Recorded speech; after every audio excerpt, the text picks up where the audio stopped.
Digital arrest is currently the biggest cyber threat in India. Prime Minister Narendra Modi mentioned it in Mann Ki Baat program on Sunday, and the issue has once again come into the limelight. Indians are reported to have lost around 120 crores so far due to digital fraud.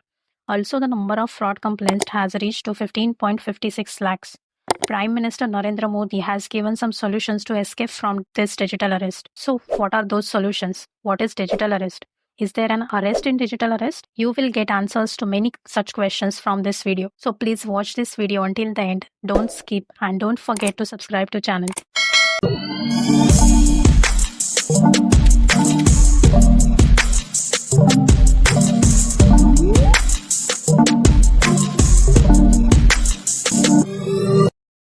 Online fraud incidents are increasing rapidly in India. Fraudsters are using new methods to make people victims.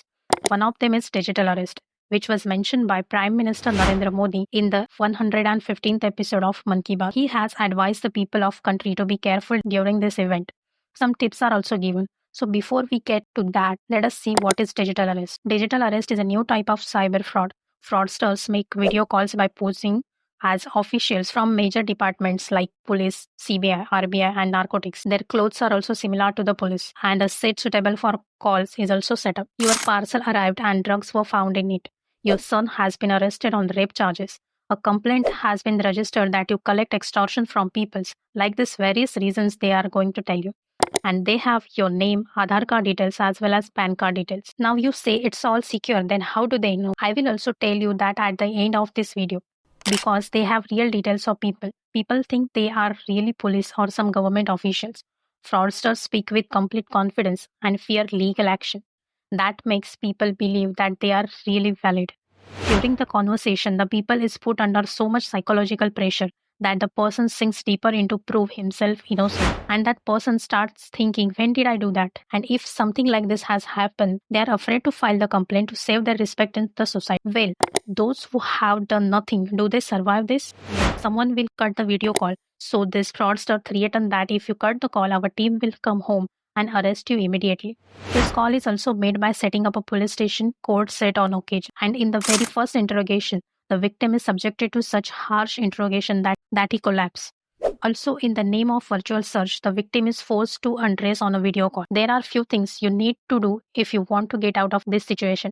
Until you are under digital arrest, they say you have to stay on the video call. You are forced to pay fine to avoid arrest. You are allowed to transfer money by providing bank account or UPI ID. That means money is extorted from you. From politicians to common man, no one is spared. A few days ago, Vardhaman Group chairman and managing director SP Oswal was also caught in this cyber fraud and lost his 7 crore. Now the big question is how to save yourself from this. Before that, let us see what Prime Minister Narendra Modi says about this. मेरे प्यारे देशवासियों, मैं आपको एक audio सुनाता हूं। Hello sir नमस्ते sir. नमस्ते सर बोलिए सर। देखिए, ये जो आपने एफआईआर नंबर मुझे सेंड किया है, इस नंबर के खिलाफ 17 कंप्लेंट्स हमारे पास। आप ये नंबर यूज कर रहे हैं? मैंने नहीं यूज करता हूँ सर। अभी कहाँ से बात कर रहे हो? सर कर्नाटका सर, वो घर में हूँ सर। ओके, इसके लिए आप अपनी स्टेट में रिकॉर्ड करवाइए ताकि ये नंबर ब्लॉक कर दिया जाए, फ्यूचर में आपको कोई प्रॉब्लम ना हो। Okay yes sir. अभी मैं आपको कनेक्ट कर रहा हूँ, ये आपका इन्वेस्टिगेशन ऑफिसर है। आप अपनी स्टेट में रिकॉर्ड करवाइए ताकि ये नंबर ब्लॉक कर दिया जाए। Okay yes sir, yes sir, yes sir. अब बताइएगा मैं किसके साथ बात कर रहा हूँ। अपना आधार कार्ड मुझे शो कीजिएगा वेरीफाई करने के लिए, बताइएगा। सर मेरे पास अभी नहीं है sir Aadhaar card sir, please sir. Phone आपके फोन में है? नहीं सर। फोन में आधार कार्ड की पिक्चर नहीं है आपके पास? नहीं सर।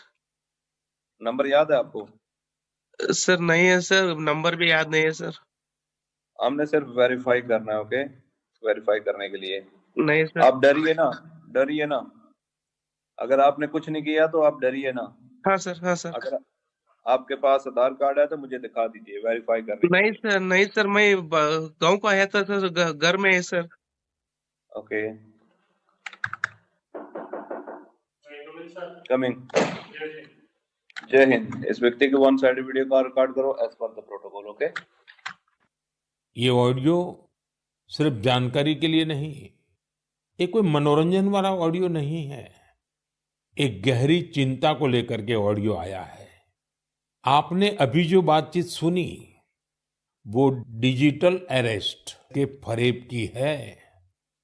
ये बातचीत एक पीड़ित और फ्रॉड करने वाले के बीच हुई है। डिजिटल अरेस्ट के फ्रॉड में फोन करने वाले कभी पुलिस, कभी सीबीआई, कभी नारकोटिक्स, कभी आरबीआई, ऐसे भांति भांति के लेबल लगाकर बनावटी अधिकारी बनकर बात करते हैं और बड़े कॉन्फिडेंस के साथ करते हैं। मुझे मन की बात के बहुत से श्रोताओं ने कहा कि इसकी चर्चा जरूर करनी चाहिए। आइए मैं आपको बताता हूं ये फ्रॉड करने वाली गैंग काम कैसे करती है, ये खतरनाक खेल क्या है। आपको भी समझना बहुत जरूरी है, औरों को भी समझाना उतना ही आवश्यक है। पहला दाव आपकी व्यक्तिगत जानकारी, वो सब जुटा करके रखते हैं। आप पिछले महीने गोवा गए थे, है ना? आपकी बेटी दिल्ली में पढ़ती है ना? वे आपके बारे में इतनी जानकारी जुटा कर रखते हैं कि आप दंग रह जाएंगे। दूसरा दाव, भय का माहौल पैदा करो। वर्दी, सरकारी दफ्तर का सेटअप, कानूनी धाराएं, वो आपको इतना डरा देंगे, फोन पर बातों बातों में आप सोच भी नहीं पाएंगे। और फिर उनका तीसरा दाव शुरू होता है। तीसरा दाव, समय का दबाव। अभी फैसला करना होगा, वरना आपको गिरफ्तार करना पड़ेगा। ये लोग पीड़ित पर इतना मनोवैज्ञानिक दबाव बना देते हैं कि वो सहम जाता है। डिजिटल अरेस्ट के शिकार होने वालों में हर वर्ग, हर उम्र के लोग हैं।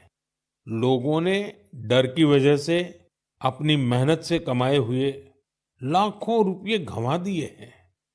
कभी भी आपको इस तरह का कोई कॉल आए तो आपको डरना नहीं है। आपको पता होना चाहिए, कोई भी जांच एजेंसी फोन कॉल या वीडियो कॉल पर इस तरह पूछताछ कभी भी नहीं करती। मैं आपको डिजिटल सुरक्षा के 3 चरण बताता हूं। ये 3 चरण है: रुको, सोचो, एक्शन लो। रुको, बाद में सोचो और फिर एक्शन लो। ये 3 चरण आपकी डिजिटल सुरक्षा का रक्षक बनेंगे। साथियों, मैं फिर कहूंगा, डिजिटल अरेस्ट जैसी कोई व्यवस्था कानून में नहीं है। ये सिर्फ फ्रॉड है, फरेब है, झूठ है, बदमाशों का गिरोह है। और जो लोग ऐसा कर रहे हैं वो समाज के दुश्मन है। डिजिटल अरेस्ट के नाम पर जो फरेब चल रहा है, उससे निपटने के लिए तमाम जांच एजेंसियां राज्य सरकारों के साथ मिलकर काम कर रही है। इन एजेंसियों में तालमेल बनाने के लिए नेशनल साइबर कोऑर्डिनेशन सेंटर की स्थापना की गई है।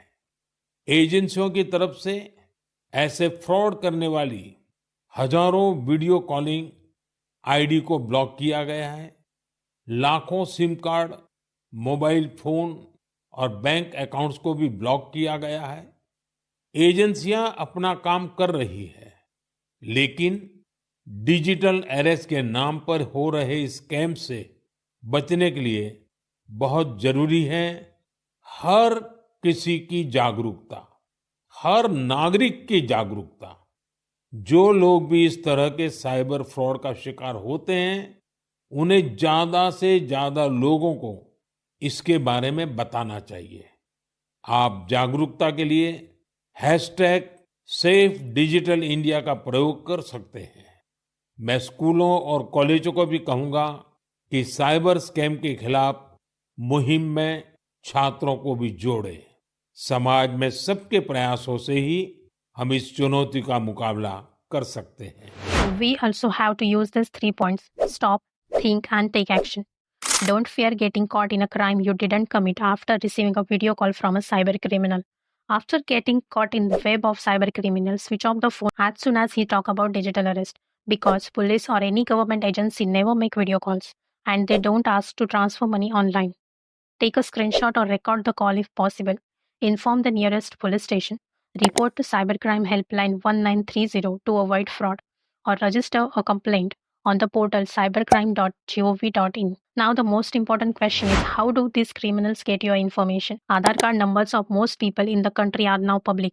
Sensitive information like customer name, home address, mobile number, easily available while shopping online. So the loan giving app is currently running very smoothly. People download apps and easily upload Aadhaar card, PAN card photo on it to get loan quickly. Also, various schemes of central and state governments have now been linked with the bank accounts of common people, be it student scholarship money or any scheme. The money is deposited directly into the beneficiary's account. For this, the beneficiaries have to provide their bank account details. Often, this information falls into the hands of cyber criminals, and by taking advantages of this, they deceive common citizens. By looking at your bank account balance and your social media photos and daily activities, criminals can make a rough estimate of your income, and then they determine their prey. Earlier this year, the government reported that 3.1 lakh people filed cybercrime complaints.